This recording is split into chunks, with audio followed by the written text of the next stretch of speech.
My name is April Horlick. I'm a registered nurse here at Mercy General Hospital. A little bit about myself. I have been a registered nurse for 5 years. I have experience in cardiology, respiratory, and surgery, especially neurology and spine surgeries. I've been a Mercy employee for over 10 years, and I do this because I love the company, and I also love patient teaching, which is why I'm here to speak with you and instruct this class. The purpose of this class is to get you prepared for your upcoming experience, whether it be a spine surgery or a general surgery. And we will go ahead and go with the presentation. Today's class will actually go over several pieces. We're going to talk about how you yourself can prepare, as well as any guests that you have brought, your caregivers, your support network. As a patient, your experience is going to be a little different than for your caregiver, but all-encompassing. We want you both to be prepared. Not only for what you're going to be experiencing from the start of your surgery till your recovery process, but also having a smooth transition from hospital to home, making sure that you continue strong recovery, safe, and in a timely manner. So we're going to, again, talk about what you should bring with you, how to actually check in for your surgery, your pre- and post-operative care, pain control, any medical equipment or devices, exercise, dietary needs, discharge for the hospital, any preparation you need to do to your home prior to, especially for spine patients and even some abdominal surgeries. I'll talk about things that you're going to want to prepare your household with prior to your procedure, and any paperwork you need to bring with you. One of the very important pieces of paper that some people have, or some may not, is called an advance directive. It is a document that indicates who you would like to make decisions for you if you're unable to do so. Some people have it as a form of a post. Others have it as a living will or a durable power of attorney. Others do not because they haven't taken that step yet. What we strongly recommend is any patient who does go for surgery, if you would like, you can have this form and you can fill it out and identify whomever you would like to make those decisions for you. It's in case of emergency, obviously, because you do want to be prepared and you want to make sure that you've designated someone to make decisions for you if you cannot make them for yourself. Does anybody want one of these forms? Okay. So, in terms of your advance directive, when you are filling it out, if this is the first time you've ever done one, you can wait till the day of your surgery and fill it out there. You can fill it out now. You would want to pick your designee, any other information that you wish to have included in the document, as well as to have it actually legal. There's two ways that you can do it. One of which is to have two witnesses. If you have it done here upon your day of surgery, what the nursing staff will do is we will go ahead and assist you and find two persons that are in the waiting room to witness your document. But if you already have it filled out at home prior to your surgery and you can take it to your bank or some other notary, a notary is another form of which you can make it a legal and binding document. The other wonderful thing about this is once you've designated someone and you've certified those papers, either with two witnesses or having it notarized, you can bring us a copy and you can keep the original. This is useful no matter where you go. It is a legal binding document, so keep that in mind for future usefulness. Okay? Also, something very important that this hospital offers is a program called Condition Help. At any point during your stay here, if you feel that you need urgent attention, the nursing staff cannot provide for you, if something is urgently wrong and you need someone, know that we have a program 24 hours a day, 7 days a week, no matter what, that you can get someone immediately.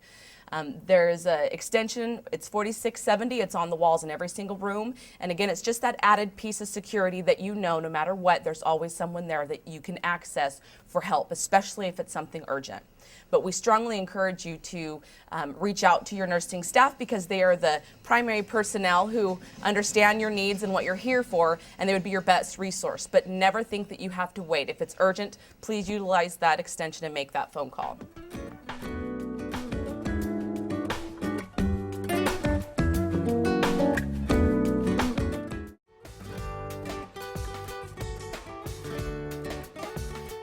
Well, hello everybody. My name is Sonia. I'm with patient registration. My job is to pre-register you for your surgery. Part of what I do is I verify your insurance benefits. I make sure you have authorization for your surgery. And if you have a copay or percentage, it's part of my job to inform you of this so you know what to expect with your insurance so there's no surprises. Does anyone have any questions for me? I do. Yes, ma'am. How do I know if I actually have a copay? That's part of what I do. When I pull up your insurance benefits, I double check to see if you have a copay. And if you do, I will call you and let you know. Okay, so once you let me know, how can I pay for my copay? How does that work? You could pay the credit card. I could take a credit card over the phone, debit, ATM, or you can bring in a check or cash on day of surgery. Now, I am a little bit concerned.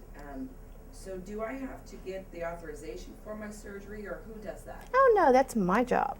I contact your doctor's office and I work hand in hand with them so we make sure you have an authorization. We will not let your surgery go through without the authorization, so you don't have to worry about that. That's on my shoulders and that's part of my job. Does anyone else have any questions? Well, if you can think of any other questions, I'm here Monday through Fridays from 8:30 to 4. Again, my name is Sonia, and my number is 916-453-4061. Please don't hesitate to call me. I'm always here if you need me. Thank you.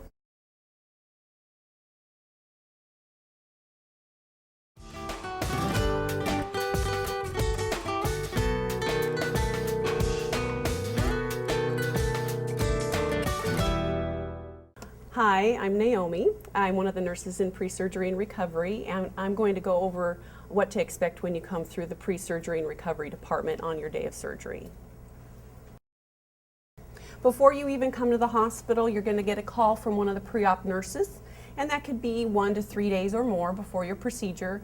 And what we do is we go over your specific health history and get your chart started. We are electronic here. And then we go over your medications and give you instructions about what you are allowed to take and not take prior to your procedure.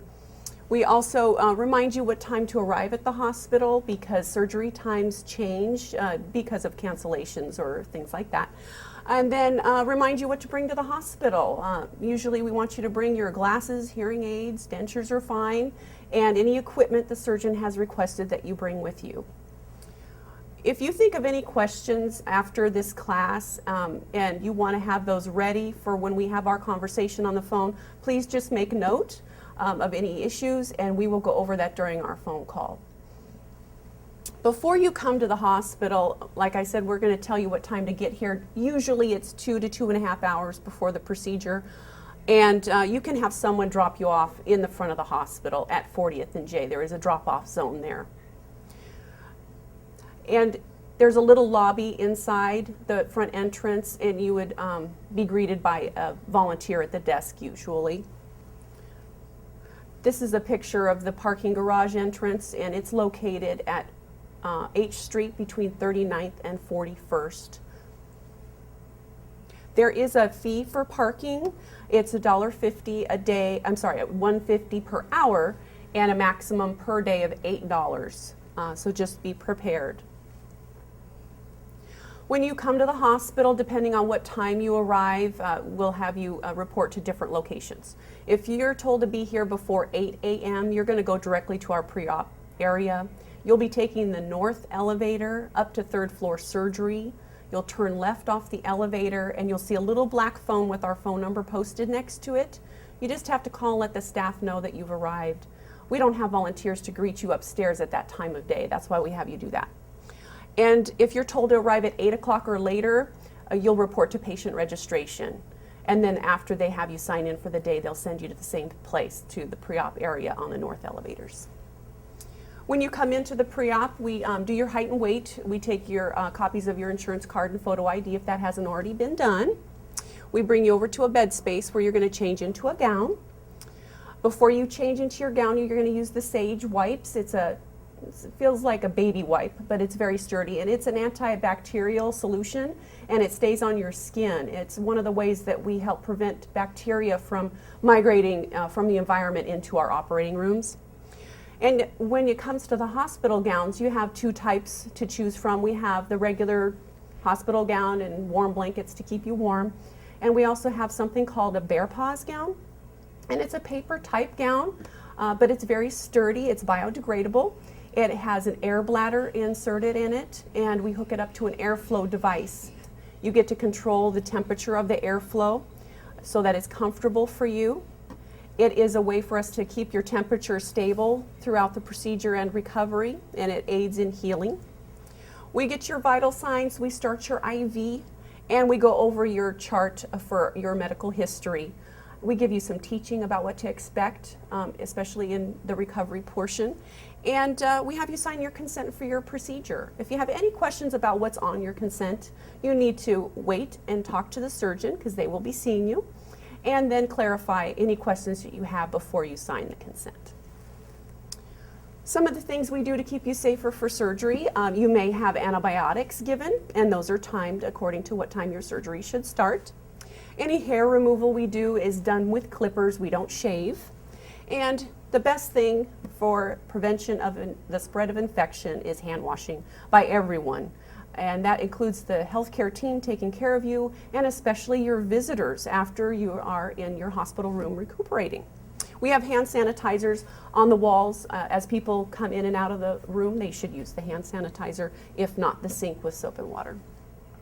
To avoid blood clots, you may have special stockings applied, and some patients receive a special medication to thin their blood depending on their particular medical issues. To avoid any heart problems, any patients that are on cardiac or blood pressure medications, we continue those after the procedure so that there's continuity in your medication, and the surgeon will make sure to order those for you and will provide those for you. And in order to avoid wrong site surgery, we verify with you multiple times your name, your birth date, and what you're going to have done. And before the procedure even starts in the operating room, the entire healthcare team taking care of you has a pause or a timeout where they verify you, your birth date, your procedure, and that all the equipment necessary is in the room before they proceed. When you're in pre-surgery, your surgeon will come out and see you, and they are going to put their initials on your surgical site with a little purple pen. And for spine patients, that won't be the exact location where they're going to do the incision. It'll be a general location, meaning either the neck, the upper back, or the lower back. Before you go in for the procedure, of course, your anesthesiologist is going to come and do a brief exam and interview with you. They're also going to talk to you about your previous experiences with anesthesia, how you tolerated it, and they'll answer any questions that you have for them about what they're going to do for you. The operating room nurse also comes out, and they're the ones that are going to be taking you into the room when it's time. And they verify you, your birth date, the procedure being done, and they make sure that all of the equipment is in the room and ready to go before you go in the room. The surgery times vary. You know, they have estimates, but it's not going to be, exactly, 1 hour recovery. So just keep that in mind when speaking to your family and friends about how long you're going to be. The third floor waiting area is there for your family and friends to wait for you, and that's where the surgeon will look for folks to report how everything went during your procedure. We do have volunteers that work in the recovery waiting area, and they are there to help your family and friends, find you, find out what's going on with you, and direct them where to go and get something to eat or drink while they're waiting for you. So use their services, they're there for you. When you come out of the operating room into the recovery room, our goal is for you to recover from the anesthetic, going from that sleep state to an awake state in as smooth a fashion as possible. And one of the first things that we want to know about is your pain. We want to treat your pain as much as we can immediately. So we'll ask you about your pain on a 0 to 10 pain scale. 0 is no pain, 10 is the worst pain you can imagine, and everyone's different. So just tell them what you're feeling moment to moment. What we'll do is we'll administer narcotic medications in the IV line and titrate that to the effect that it's having on you, your pain, and also your response as far as your breathing, your vital signs, and your level of mentation. So you have to be able to answer us when we call your name and obey our commands. We do treat you every couple of minutes with the pain medication until we get you at a good level for you. We try to promote relaxation in the recovery room, so we try to decrease the visitor traffic as much as possible. You'll see your family and friends again once you're going up to your room from the recovery room. About 1 to 2 hours is normal recovery time after the procedure is completed. Are there any questions that I can answer for you? my doctor has a special brace he wants me to use. What about that? If you have been fitted for a brace, you should bring it with you to the hospital on surgery day. I'm a diabetic. What about those medications? What we're going to do is during our phone call before your procedure, we're going to go over your medications that are specific to you, and we do that for every patient, and we'll give you clear instructions about what you should take and what you should not take. How long will, so after the recovery room, where do I go? You go to your inpatient room for further recovery, and we don't get your bed assignment until you're actually in the recovery room, so we won't know your exact room number until afterwards. Well, thank you very much. And my name is Naomi, one of the pre-op nurses. And if you have any questions or if you don't hear from one of the nurses in the pre-surgery department at least 24 hours prior to your procedure, I want you to call the following number, 453-4402, and that is our direct line. Thank you.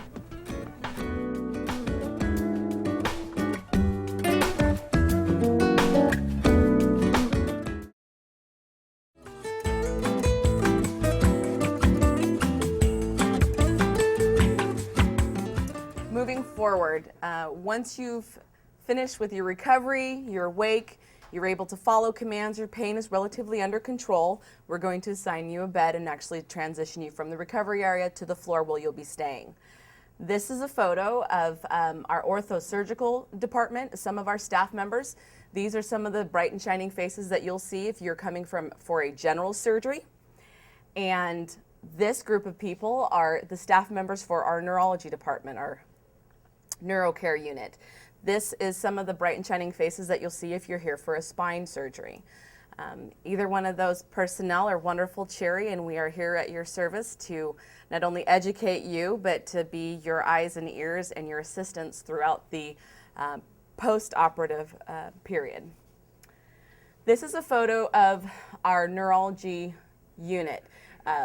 It's very important that we kind of illustrate this because we are a uniquely specialized unit. We're now 28 beds. We almost doubled in size over a year ago.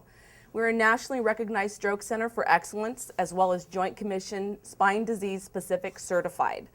We are all registered nurses trained and dedicated for the neuro and spine patients.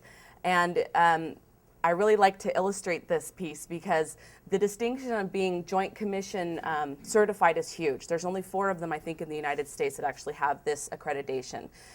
In order to obtain this accreditation, we have to show research. We have to show how our patients are doing for surgery, that we have a class like this specifically for our spine patients, as well as that we monitor their data afterwards, and that all of our staff are fully trained to educate and teach and facilitate the process of the patient from the time they enter for their surgery till the day they are discharged.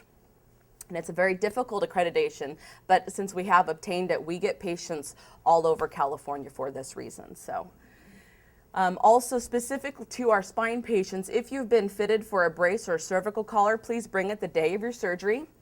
If you do not have a brace or cervical collar, that's okay. The surgeon may or may not want one, or it might be ordered and placed on you after your procedure. Abdominal binders may be used instead of a brace, and those are specifically because the braces, depending on what levels are done, especially for spine, it's really to help improve your body mechanics and proper posture. It's not entirely for support. There are certain braces that are for support after surgery, but for the most part, it's just to prevent repetitious motion, which can cause damage or pain for patients, especially that are here for spine surgeries.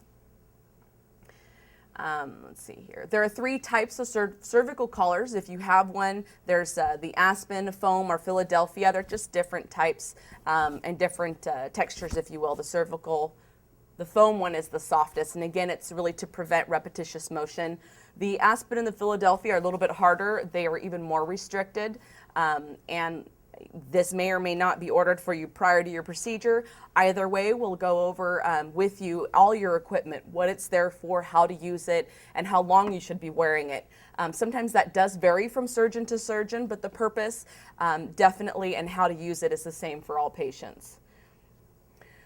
Okay, this is for all surgery patients.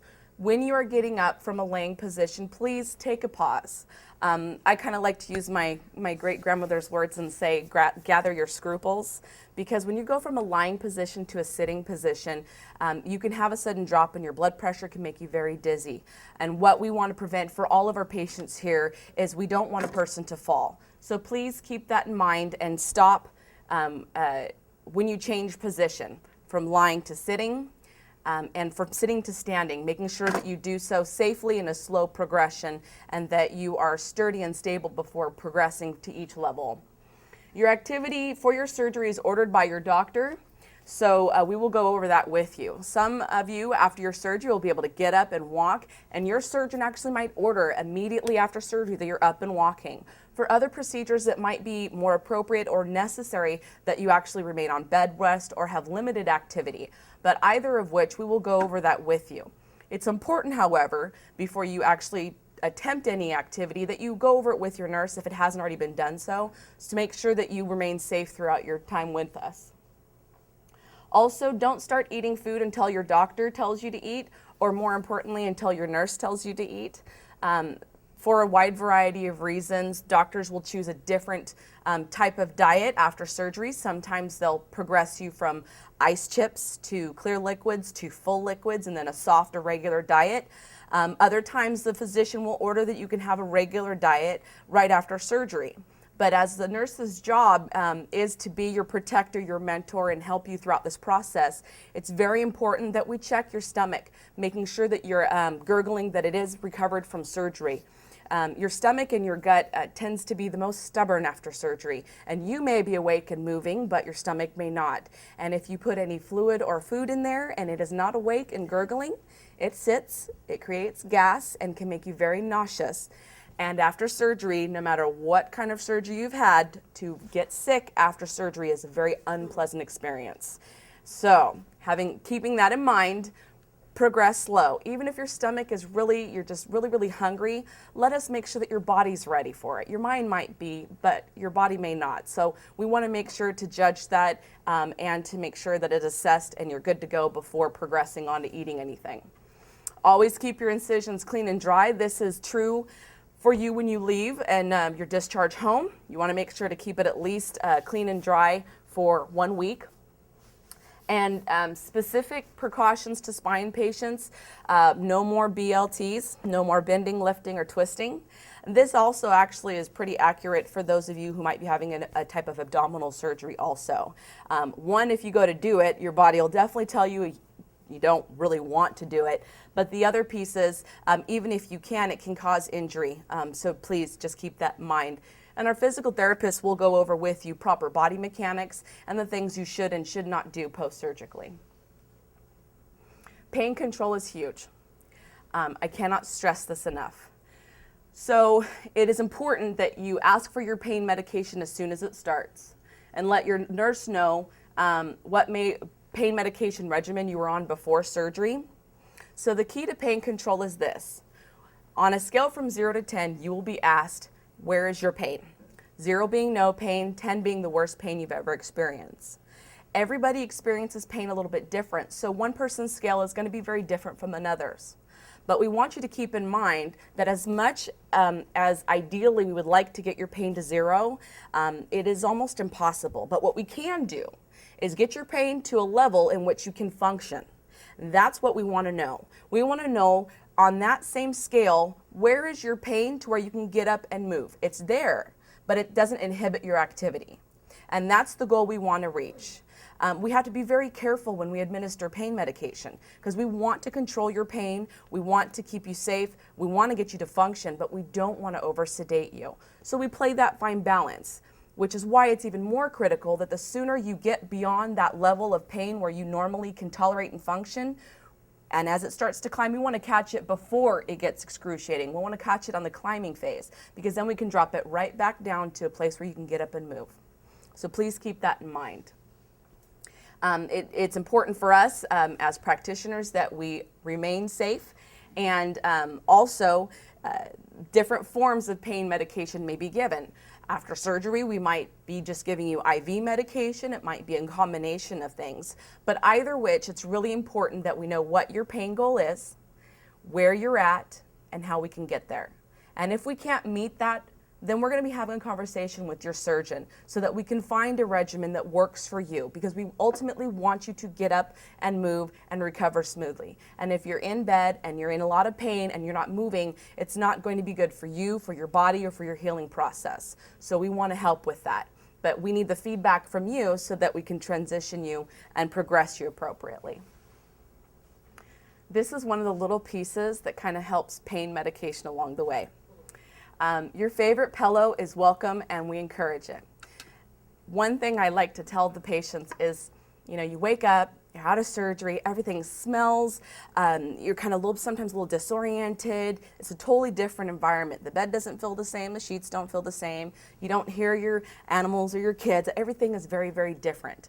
But the one little piece of comfort that you can bring with you is your pillow.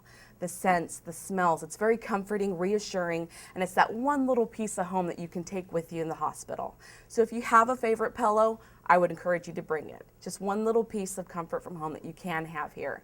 And I cannot tell you the difference that my patients have told me it makes for them. So if you have one, I encourage you to bring it. But the caveat to that is a bright pillowcase, no white pillowcases. I love to see burgundies and greens, even tie-dyes, but please no white pillowcases, because we don't want it lost with everything else. But definitely bring something from home. It's one of those small comforts that we encourage. When you come from the recovery room, you'll be transported in the hospital bed that you'll be staying in. So you won't have to, once you're awake, be moved from one bed to another. When you're recovering, you'll actually be in the bed that you'll be staying in. And again, the activity that you'll have on day one of surgery is very much dependent upon your surgeon and what he or she orders and what's appropriate. Because many of our rooms are semi-private, you might have a roommate. Because of this, there's only one TV in the room, so please be mindful of that if you share the TV. You each have your own remote with its own volume on it, but be mindful if you're going to change the channel that you have a discussion with your roommate prior to. But if you're not much of a TV fan, or you would like, you can certainly bring in valuables for your own entertainment. We have a lot of patients now that bring their iPads and their laptops and other valuables, which are really important for your distraction and just sort of keeping you kind of under control while you're in your room and you're recovering. But please don't bring any additional valuables that you don't need. If you wear rings, we strongly recommend on your fingers that you take them off and leave them at home if you can, because we don't want any jewelry to get lost. Or if you have it on, we don't want to have to cut it off if you have any swelling after surgery. So please keep that in mind. But definitely, if you have something for your own personal entertainment that you'd like to bring it. Just let us know that you have it so we can keep track of it. So again, on the day of surgery, you need to bring your ID, your insurance card, and your list of home meds. Again, it's just double check. It's repetitious to make sure that we capture everything that we need to capture to make sure that your process and your surgery with us is complete and accurate. Again, don't bring valuables. You don't need money, credit cards, jewelry. If it's a non-essential piece, please take it off. Also, piercings. If you have any piercings, I would recommend removing them if they are not in a very easily visible place. So what you should take, anything for your heart, your blood pressure, seizures, thyroid, any narcotic pain medications, so things like Percocet and Norco, those are kind of medications that you can take even the morning of your surgery. And we'll again go over those medications with you. But what things you shouldn't take are things like blood thinners, Motrin, ibuprofen, diabetic medications, or herbs and supplements. So this is one of the times when I take a pause and go a little bit into detail. Any patient who's here for surgery, you probably were told, if you were using ibuprofen as your pain control, and that was kind of how it kept your pain under control, you're probably told to stop taking that before your surgery, and that's because it can thin your blood. Definitely aspirin used to be a very old school way of maintaining pain control, but some people also take it for heart conditions and other things. But you definitely were probably told to stop taking those, and it's because it affects your blood. Diabetic medications, if you are a diabetic that has very, very delicate sugars to where you really have to keep tight control on it, have a discussion with your surgeon prior to coming in with us. We recommend that you don't take diabetic medications the morning of, because when we have the fluids going and we have you under surgery, the anesthesiologist can actually keep that under control, and we don't want things circulating in your blood we don't know are actually there, because it can affect you under anesthesia. So we recommend not taking that. And herbs and supplements, water pills, all of that, not in the morning of. There are a lot of different homeopathic remedies that people take for their blood, for their heart, for your thinking process, things like ginkgo and garlic, and they're wonderful for anything else other than surgery. They actually, those two drugs, in fact, garlic and ginkgo, have natural properties within your blood. So we want you to stop taking them, because if you have it on board, your blood's thinner than it should be, and that could be a complication. So none of that, none of those medications. This is my other little piece, smoking. Tends to be a bit of a challenging conversation. Please ask your doctor for a nicotine patch. For those of you who are smoking, if you've already stopped smoking or attempted to stop smoking before your procedure, that is wonderful. If you found it a challenge and you want to stop smoking, please let us know that you are a smoker, because we have a program here that helps people stop smoking and find unique and wonderful ways, individualized for yourself, to remain no longer smoking. The reason for that is smoking in general is bad for your lungs, but it has a profound effect on your bleeding. It can cause blood clots. There's other major health risks that it has. But on top of that, it actually affects you surgically, especially those who are here for any type of bone procedure. It actually slows the growth of your bones dramatically, up to 3 times slower than a person who's a non-smoker.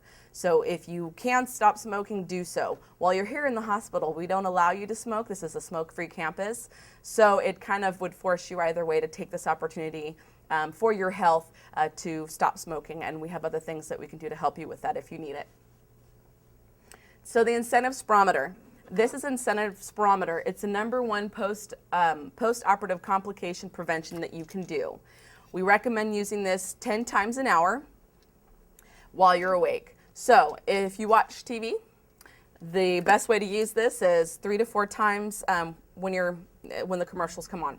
So if you use it 3 or 4 times every commercial, you end up doing it about 12 times in an hour. It's the right number of times. If you are a book reader, after maybe 10 pages, stop and utilize this. What this does is it gives your lungs a bit of added exercise. After surgery, no matter what you're here for, people tend to breathe more shallow. And if you don't take full breaths, part of it is it affects your oxygenation, but the other part is the exercise of your lungs and moving secretions. So what you would do is place this between your teeth, make a nice tight seal, and breathe in. And I'll actually show you how to do it. So you place it between your teeth, let all your air out, make a tight seal, and breathe in. There's 2 arrows here that lets you know how effectively you're doing this. Because if you breathe in too slow, you're not getting a good pull on your lungs. And if you breathe in too fast, it could over-oxygenate you, but also it's not effective. So you want to keep it between the arrows.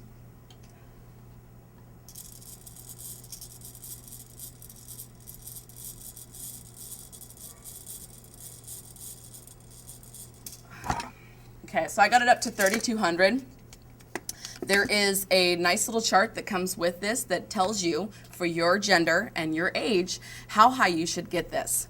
And what we usually recommend is to take the arrow and slide it up to your goal, and that's where we want you to get it to. If you are a smoker or if you've had some sort of health problem that's affected your lungs, it may be less than that because of those reasons. But for the most part, we want you to try to reach that goal. Now, you saw when I did it, I didn't cough. But after surgery, it's likely to make you cough because your body senses the mucus. You've got full expansion of your lungs. So coughing can be very uncomfortable. So we recommend for all of our patients, when you're using this, that one hand holds the apparatus and the other hand you actually place on your abdomen. So that when you cough, it's nice and tight and effective, but you don't get that ricochet effect, because the ricochet effect can be very uncomfortable. But we do want you to cough. We want you to mobilize those secretions because, again, it's good for your lungs. It's good for oxygenation. And, again, it's a part of that recovery process. and also prevents fever postoperatively. So other things that you might see after surgery are things like a urinary catheter, sequential devices, which is this right here, and I spoke about it earlier, that these might be placed on you, these will be placed on you after surgery. And again, the purpose of this is to promote circulation of your lower extremities to prevent blood clots. They're to be worn the majority of the time you're in bed, especially if you're not getting up and moving and walking. They can be left off for 30 minutes during a shift so that your skin can get some air. If you're just in bed and you've got some family around, you can do some leg pumps. You can take them off for a little bit or ask your nursing staff member to do that. But for the majority of the time, you do want them on. And again, it is to prevent blood clots. Also, something to consider that you might see is this little box right here. This is a PCA. PCA stands for Patient Controlled Analgesic. This is basically your anesthesiologist in a box. It's a very smart box. This allows you to control your pain, and you might see this post-operatively. You might not. The surgeon might say, have the nurse give you pain medication. The reason for this box is that it's usually set up to give a continuous dose of pain medication, as well as allow the patient to give themselves a dose, okay? It is set up with specific settings. It has limitations. It is very smart, and it's designed to not to have a specific amount of medication to give you and no more. But the good thing is it tracks all that information. We take a look at this every couple of hours to see how much medication you're getting, how frequently you're using it, and if it's effective. If it is or isn't, then we use that data to have a discussion with the surgeon, if necessary. Not all patients have these, but some patients with more extensive procedures might see this the first and or second day after surgery. The goal, however, either way, is to transition you from the IV to pills to control your pain, because ultimately the IV medication you cannot continue at home, but pills you certainly will. So we'll be working with you very closely on that. And again, it feeds into the pain, letting us know what your goal is and how close we are to that goal to keep you functioning. And again, I can't say this enough. When can you eat? Your body and your doctor and nursing staff will let you know. Okay. For patient confidentiality, HIPAA is a law that requires us to guard your personal information. And it's very, very critical because, one, it has legal implications, but two, it has personal implications for those of you who may or may not want to share your surgical experience with your friends or your family. So for that, you're given a PIN number. Now you can give this PIN number, it's a 4-digit number, very similar to what people have for their ATMs, to allow access to your health information. The important thing to remember with this is that it does give them access, so if they call and they have the PIN number, they can ask some very detailed information. The caveat to that is if you have a very large family and that PIN number is given to every family member, it becomes a challenge for us to share that information on one hand. So we recommend, if you have a large family, that you share that PIN number with only 1 or 2 spokespersons who can give and disperse that information amongst your family. Because we'd rather spend more time with you as the patient, educating and caring for you, than addressing multiple phone calls, which we can avoid. So, also keep in mind that, one, we do use the patient identifiers, so when you're asked your name and your date of birth, you will be continued to ask it throughout the surgery, after the surgery, and on the floor. We use your name and your date of birth to verify you're the right patient for medication. So again, it's constant safety and security for you to make sure that we remain safe practitioners. Shift changes from 6:45 to 7:15. We are 12-hour nursing staff units. So that time is a very precarious time to make a phone call and ask how your loved one is doing. So we recommend that you please make that phone call prior to or after that time frame. Okay? Whiteboards. So the whiteboards are in every single room, and they're kept up with the current information, such as who your nurse is, the nurse's phone extension, your physician, the date, what excellent care means to you. This is one of those things that's kind of an odd question. What is excellent care? we want to ask that question because we don't just want to be a part of your surgical experience where we're here, we do your surgery, and you go home. We want the process to be not just good, but excellent. So that way, in the event that you have to come back for a procedure, that you come back to us. And for that matter, that you would recommend our company and our hospital to other family and friends. So in order to do that, we want to make that connection with you above and beyond just being a patient, but being a person, and how we can make that connection by reaching that level of excellence.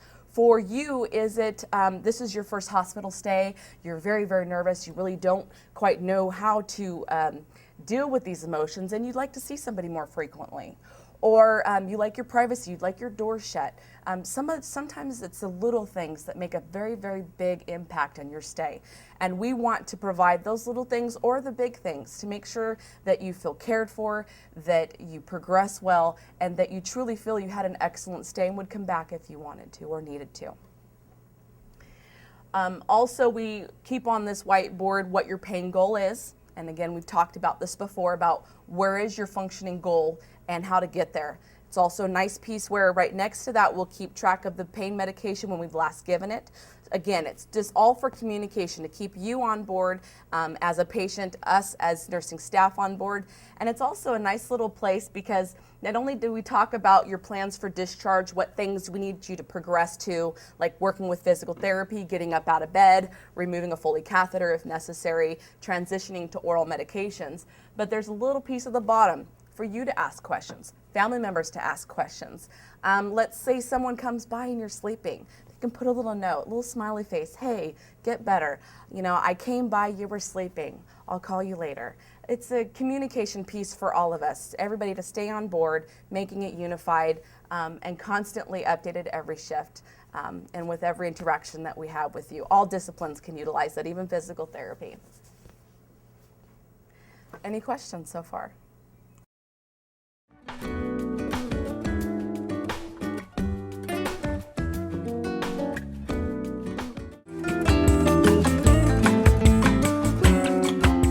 Hi, I'm Pamela. I'm a physical therapist. I'm one of quite a few here at Mercy General, and you will be seeing either myself or several of our other physical therapists shortly after surgery.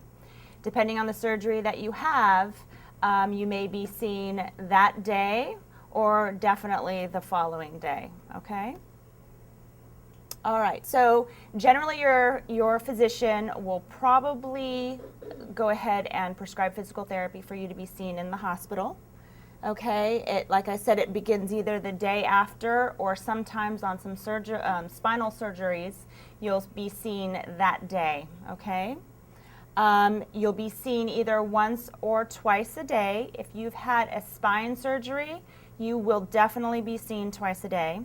Hip or knee replacement, you will be seen twice a day as well. Okay, we want to get you moving as soon as possible.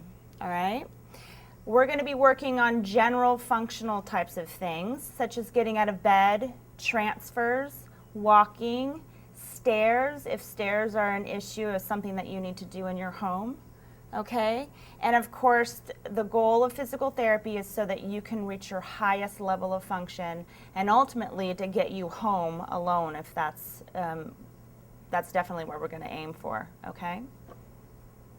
All right, so in order to minimize the stress on a surgical site, such as the incision on your spine or an abdominal surgery, basically there's some precautions that you're going to need to follow to make sure that that surgical site isn't ripped apart, or that the bones, such as a fusion or something like that, or a hip replacement, that those implants or anything like that isn't stressed or popped out of socket or anything like that, okay? Some of these precautions are, we want to make sure that you're moving at least every 2 hours. Usually we do that. You guys sitting in a chair right now, we make small little adjustments to make sure that that blood is circulating to your bottom correctly, right? So if you're laying down in the same place without moving for long periods of time, this can compromise some of your skin integrity, all right? After the surgery, you want to make sure that you're avoiding heavy lifting, okay? Heavy meaning, I say nothing more than 5 pounds. Okay, so maybe picking up your dish, picking up a purse. That's about it, okay? You want to make sure afterwards also, and I know that was kind of touched on, you want to make sure that you're taking really deep breaths.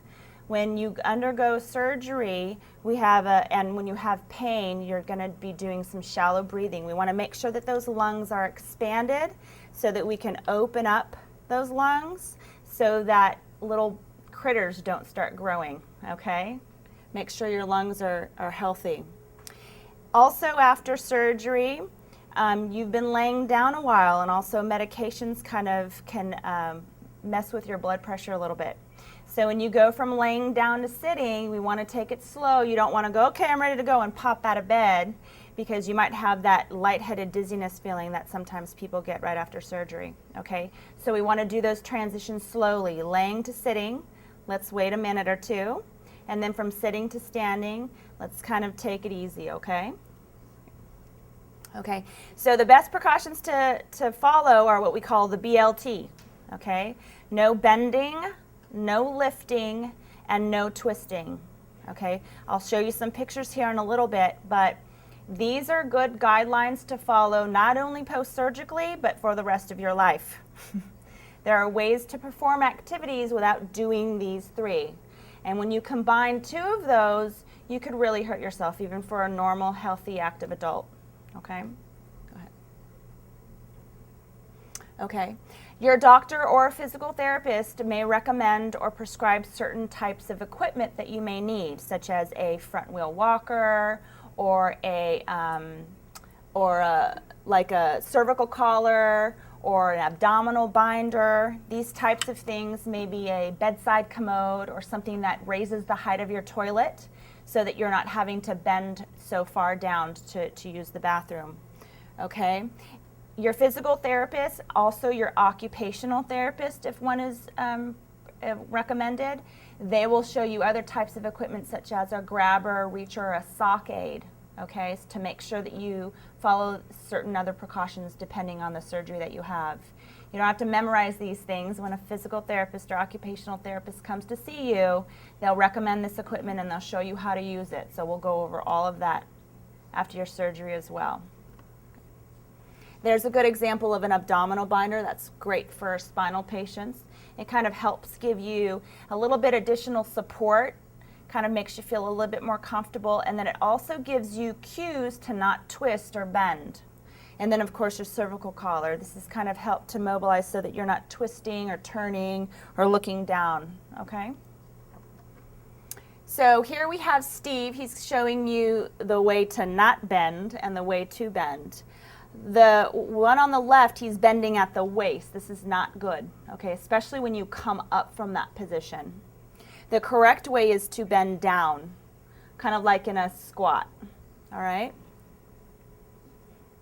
Okay, if you need to, you shouldn't be lifting too much anyway, but if you need to, make sure you use really good posture. Use your legs, not your back, to perform the activity, all right?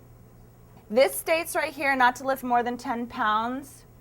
That's kind of, you know, relative. I really think that you should stay more towards 5 pounds. Just keep it really, really light. Nothing weighs more than 5 pounds that you need for everyday activities, okay? Okay. Also, you want to avoid twisting at the waist, okay? You don't want to plant your feet and twist your body to get something. You want to use your feet to make the turn. All right, so don't twist to get something. There's also some activities there, exercises that you can do prior to your surgery, and then we'll also go through these after your surgery. The stronger that you are before your surgery, the quicker that you'll recover. Such activities include ankle pumps. Basically, you're just taking your foot and you're doing a flex, a point, a flex, and a point. This is really good for your gastroc, your calf muscle, okay? This is also really good for when you use those sequential compression devices that helps get that blood flow. That muscle pump is used to get that blood flowing to prevent deep vein thromboses, okay? Also some heel slides. Basically, when you're laying down and your feet are flat, you're just going to slide your heel up. Slide your heel up. This is really good for your hamstring muscles. Your hamstring muscles are on the back of your thighs, and those are essential muscles for walking, okay, and transferring, like from your sit to stand. Okay, and then you have more advanced exercises. I also call this like kitchen sink exercises. He's using a walker there. You can also stand at your kitchen sink and kind of grab on right there to the sink and just do little squats. Okay, those are really good too. Okay. Getting out of bed is very important, especially for the abdominal patient and for the spine patient. You want to avoid that twisting. And so you're going to do what we call a log roll technique. You're going to go from your back, you're going to bend your legs, and then you're going to roll onto your side. Once you've rolled onto your side, you kind of what I call teeter-totter up, where your legs drop down and you use your arms to push your upper body up, okay? And we'll help you with all of this. Now, if you have stairs at home, either because you need to get up a flight of stairs to your bedroom or bathroom, or if you have stairs that you have to go up to get through your front door, we'll make sure that we ask those questions so that we can do some stair training as well, okay? We don't want you to go home and have you climb a flight of stairs and you haven't practiced that here at the hospital, all right? These are devices that occupational therapy will go over with you. And that is a grabber, and that top one is called a sock aid. It's to help you get your socks on your feet so that you're not bending over and reaching and pulling that up, all right? There's a great example of a reacher. That way you're not bending down. Great way to grab the remote if it falls on the ground. And there's your sock aid right there. You kind of put the sock over the tunnel of the sock aid, and you slip your foot in and you slide that sock aid up, and you got your sock on. Best thing for shoes is that you have either those slip-on shoes or shoes with elastic laces so that they can open up and you can slide your foot in there so that you don't have to bend down. Or you can have a friend or spouse tie them for you. Okay? Are there any other questions? Okay, great. So my name is Cindy McCormick, and I'm one of the dietitians here at Mercy General Hospital. And we're here to give you a plug about good nutrition. So it's one of those things to think about before surgery is to work on your nutrition. Nutrition's important for helping with your surgical outcome. The better you eat, the quicker you'll heal. So before surgery, think about eating well and eating a balanced diet. You can use the food guide pyramid that we saw up there, or in your handout we have a lovely picture of the plate. So if you envision your plate, choose half of your plate to be fruits and vegetables, a quarter of that plate to be a lean protein, and the other quarter to be a whole grain choice, and then to have some low-fat or non-fat dairy. So that will give you enough of the right nutrients to aid with getting your body ready for surgery. Pain medications and surgery and inactivity can be constipating, and constipation can lead to poor appetite and intake, and that's something that we want to not have you have. So establishing some sort of bowel regularity before coming to the hospital can be helpful. So thinking about foods that are full of fiber, so high fiber foods and fluids will help alleviate that. Drink 6 to 8 cups of fluid each day, and choose plenty of foods such as oatmeal, beans, and the high fiber whole wheat grains. And don't forget to hydrate. Tell your doctor if you're using any botanical or herbal supplements and if you're drinking any alcohol.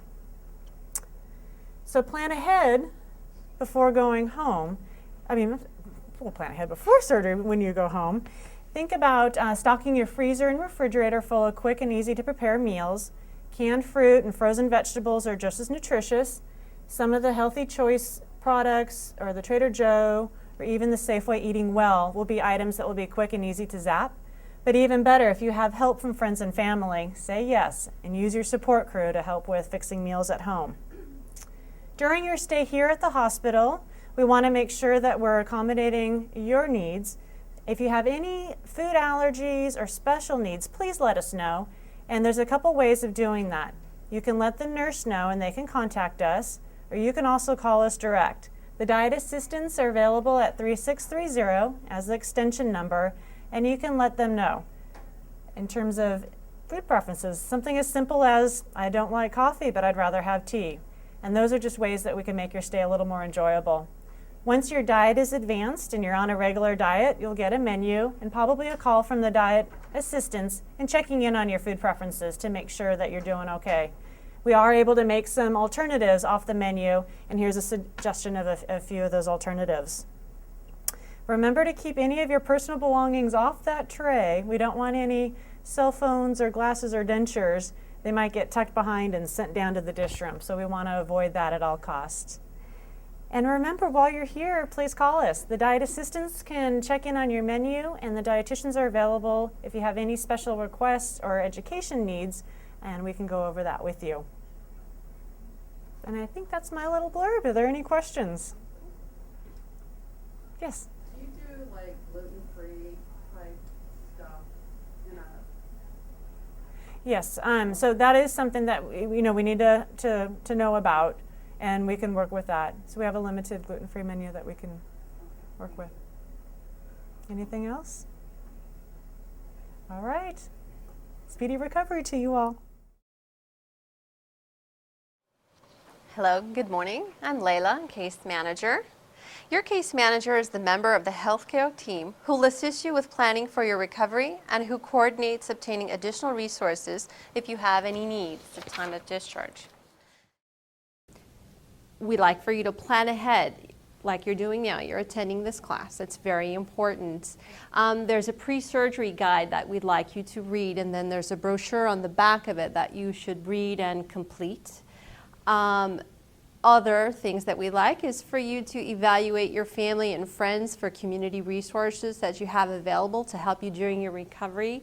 Consider any medical devices, equipment that you may need in time for your recovery. Things that you might already have, please make sure you let us know. Things of like a front wheel walker, a cane, a wheelchair, a toilet seat riser. If you already have these devices, please let us know. And then if you don't have it, that's what our job is. We'll help you obtain it.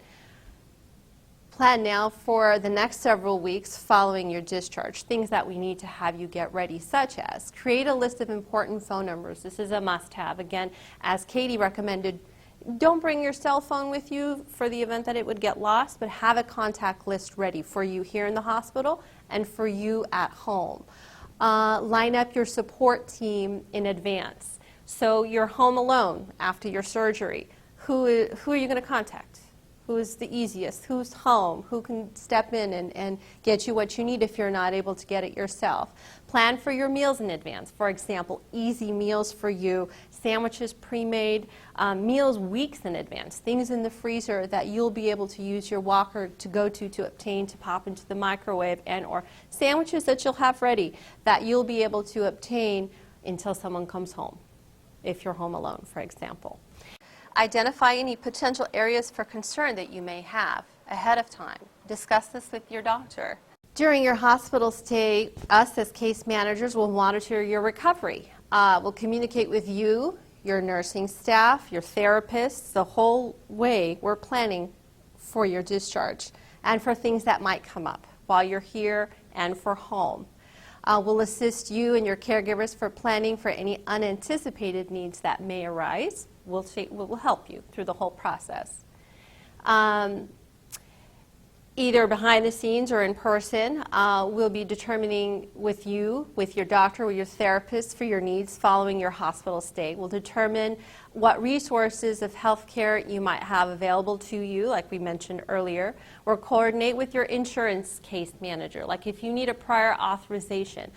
Preparing for discharge, your case manager will also make sure you have a way to get your medications that you need, order any equipment such as a walker or a cane, etc. Make sure that the equipment that you already have at home, if you do, is appropriate for your particular needs that you have, status with your procedure. Coordinate a follow-up appointment with your nurse before you discharge. Possible discharge options would be to go home with home health nurse, skilled nursing and therapies, inpatient rehabilitation. Those are our options. If skilled nursing and therapies are our option, that's a rehabilitation in a facility that provides skilled nursing care and therapy services. At times, that's the best option for some patients who need additional recovery time before going home. Services provided are skilled nursing care, physical therapy, occupational therapy. Occasionally, needs may arise that you and/or your doctor did not anticipate before surgery. Your case manager will assist you with navigating the healthcare system to address any needs that were not expected. Do you have any questions?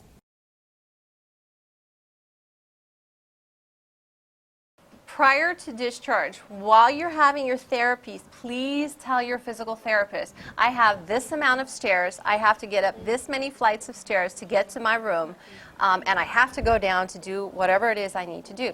You'll have that type of rehabilitative teaching.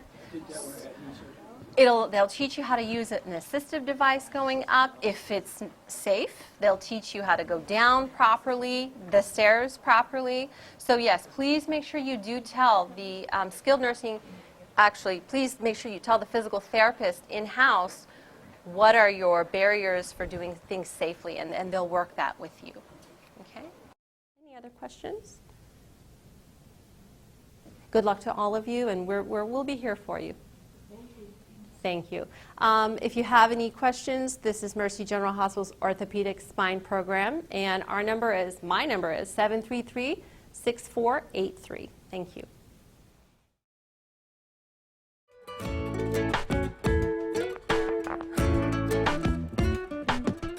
So one of the things to consider as we sort of wrap up this process is when you have been discharged home, you'll actually receive a survey in the mail about your hospital stay here. This survey is done by an independent company and your information is kept confidential, but we really utilize that information. We actually take it very seriously. So please take the time to fill this out entirely and provide any additional comments or suggestions that you can provide for us, because as I stated before, we do want your stay here to be an excellent one, one of which that you'll come back for future procedures if need be, as well as recommend to other friends and family members. So if there was a piece of your process in which you think could be improved or have any suggestions, we want to take those under advisement so we can continually improve the process and make every experience an excellent one.